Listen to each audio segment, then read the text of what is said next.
श्री स्वामी समर्थ. गणपती बाप्पांचं विसर्जन करताना या चुका करू नका, या चुका टाळा. गणपती बाप्पांचे विसर्जन करताना हे व्यवस्थितच व्हायला पाहिजे. यासाठी आपण विसर्जन करताना या काही चुका होणार नाही ना, याची काळजी घेतली पाहिजे. माहीत नसल्यामुळे खूप लोकांकडनं ह्या चुका होतात. या चुका आपल्याला माहिती नसल्यामुळे कळत नकळत होत असतात. म्हणूनच कुठलीही गोष्ट आपण अगोदर संपूर्ण माहिती करून घ्यायची आहे आणि मगच ती गोष्ट करायची आहे. म्हणजे त्याचं फळ हे आपल्याला संपूर्ण मिळतं. नाहीतर बाप्पा नाराज होतील आणि आपल्याला आशीर्वाद देणार नाही. म्हणूनच विसर्जन करताना काही गोष्टींची काळजी आपल्याला घ्यायची आहे. गणपती बाप्पांना आपण आणलं तेव्हा आनंदात आणलं, मग विसर्जन करताना देखील आपण त्यांना आनंदातच न्यायचं आहे. बाप्पांना निरोप देताना कोणत्या गोष्टींची काळजी घ्यायची आहे ते पाहूया. तुम्ही जर का चॅनेलवर नवीन असाल तर असेच माहितीचे व्हिडिओ बघण्यासाठी चॅनेलला सबस्क्राईब करा आणि कमेंट बॉक्समध्ये श्री स्वामी समर्थ गणपती बाप्पा मोरया नक्की लिहा. विसर्जन करण्यापूर्वी गणेशजीची पूजा करणे खूप गरजेचे आहे. यावेळी धूप, दीप, फुलं, फळं गणेशजीला अर्पण करावे. विसर्जनाच्या दिवशी सकाळी नेहमीप्रमाणे गणपती बाप्पांची पूजा करावी. त्यांना हार, फुलं, गंध, अक्षता सर्व त्यांच्या आवडीच्या वस्तू अर्पण कराव्या. त्यानंतर आरती करावी. त्यांना आवडीचा नैवेद्य अर्पण करावा. त्यानंतर ज्या वेळेस तुम्ही विसर्जन करणार आहात त्या अगोदर देखील तुम्हाला एकदा आरती करायची आहे. पुन्हा एकदा तुम्हाला गणपती बाप्पा तुम्ही ज्या ठिकाणी विसर्जनासाठी नेले आहे त्या ठिकाणी नदीवर किंवा तलावावर पुन्हा आरती करायची असते. जाताना गणपती बाप्पांबरोबर थोडीशी शिदोरी देखील न्यायची असते. मग शिदोरीमध्ये तुम्ही मोदक, खडीसाखर, नारळ, पेढे कोणताही प्रसाद देऊ शकतात. सोबतच 10 दिवसात झालेल्या चुकांची माफीसुद्धा तुम्हाला मागायची आहे. गणपती विसर्जनाला चुकूनही काळे वस्त्र परिधान करू नये. काळे वस्त्र अशुभ असतात. त्याऐवजी तुम्ही पिवळे, लाल, गुलाबी, हिरव्या रंगाची वस्त्र परिधान करू शकतात. गणेशजींना विसर्जित करताना गणेशजींना तलावात हळूहळू डुबवावे. मूर्ती तुटणार नाही याची काळजी घ्यायची आहे. घरी जर गणपती विसर्जन करत असाल तर मूर्तीच्या हिशोबाने भांडं घ्या आणि त्यात तेवढं पाणी टाकावं. त्यानंतर विसर्जित केलेलं पाणी एखाद्या कुंडीत किंवा झाडांना घालावे. या पाण्यावर कुणाचा चुकूनही पाय पडू देऊ नये. गणपती बाप्पांचे विसर्जन हे शुभ मुहूर्तावरच करायचं आहे.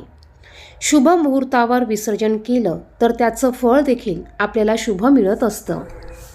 गणपती बाप्पांचं विसर्जन करण्याआधी आपण जेव्हा घरात आरती करतो, आरती झाल्यानंतर आपल्याला गणपती बाप्पांना क्षमा प्रार्थना मागायची आहे.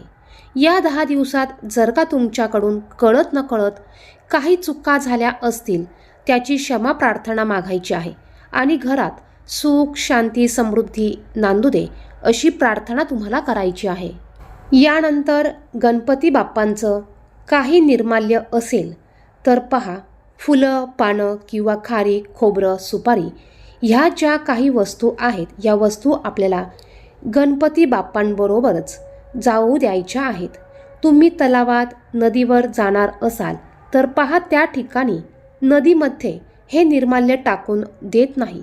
गणपती किंवा नदीच्या बाजूला कुंड ठेवलेला असतो, त्यामध्ये तुम्हालाही निर्माल्य टाकायचं आहे. जर तुम्ही घरी गणपती बाप्पांचं विसर्जन करणार असाल तर तुम्हाला ज्या टपामध्ये तुम्ही, ज्या पाण्यात तुम्ही गणपती बाप्पांचे विसर्जन केलं असेल ते पाणी तुम्हाला या निर्माल्यावर शिंपडायचं आहे आणि हे निर्माल्य तुम्ही एखाद्या झाडाखाली खड्डा करून तुम्हाला त्यामध्ये पुरून द्यायचं आहे. गणपती बाप्पांची मूर्ती पाण्यात, नदीत बुडवताना तुम्हाला ती हळूहळू बुडवायची आहे. मूर्ती खंडित होणार नाही याची काळजी घ्यायची आहे. जर का मूर्ती खंडित झाली तर ते अशुभ मानलं जातं. एक महत्त्वाचं म्हणजे मूर्ती पाण्यात बुडवताना मूर्तीचे तोंड हे आपल्या समोर पाहिजे. आपल्याकडे मूर्तीची पाठ असावी. गणपती बाप्पांची मूर्ती विसर्जन करण्यासाठी घरातून नेताना घरात हे आनंदाचे वातावरण ठेवा. या दिवशी चुकूनही घरात वाद भांडणे करू नका. घरात कटकटी करत गणपती बाप्पांचे विसर्जन करू नका. सणासुदीच्या दिवशी बऱ्याच घरांमध्ये अशा गोष्टी होत असतात, तर घरातील सर्वांनीच या गोष्टीची काळजी घ्यायची आहे. गणपती बाप्पांचं विसर्जन करणे हा देखील मोठा विधी असतो, त्यामुळे तो देखील व्यवस्थित पार पाडला पाहिजे. गणपती बाप्पांचं विसर्जन करताना आरती केल्यावर तिथे असलेल्या लोकांना आपल्याला प्रसादाचे वाटप करायचे आहे. त्यानंतर गणपती विसर्जन कसं करावं याविषयीचा अगदी साधा सोपा व्हिडिओ आपल्या चॅनलवर आहे. तो व्हिडिओ देखील तुम्ही पाहू शकतात. गणपती बाप्पांचं विसर्जन करण्या अगोदर एक विसर्जन मंत्र म्हणायचा असतो. तो मंत्र कोणता आहे हे आपण अगोदरच्या व्हिडिओमध्ये सांगितलेला आहे. त्या व्हिडिओमध्ये तुम्ही पाहून तो मंत्र म्हणायचा आहे. म्हणजेच आपल्याला गणपती बाप्पांची उत्तर पूजाही करायची असते. त्यानंतर पहा, ज्या ठिकाणी गणपती बाप्पा बसवले होते त्या ठिकाणी असलेला दिवा किंवा समई चालू असेल तर त्यात तेल असेपर्यंत तो तसाच जळू द्यायचा आहे. चुकूनही हा दिवा किंवा समई आपल्याला विझवायची नाही आहे. तर या चुका होणार नाही याची काळजी आपल्याला घ्यायची आहे. आणि गणपती बाप्पांचे विसर्जन करताना गणपती बाप्पा मोरया, मंगलमूर्ती मोरया, पुढच्या वर्षी लवकर या, या पद्धतीने जय घोष करायचा आहे आणि आनंदाने गणपती बाप्पांचे विसर्जन करायचे आहे.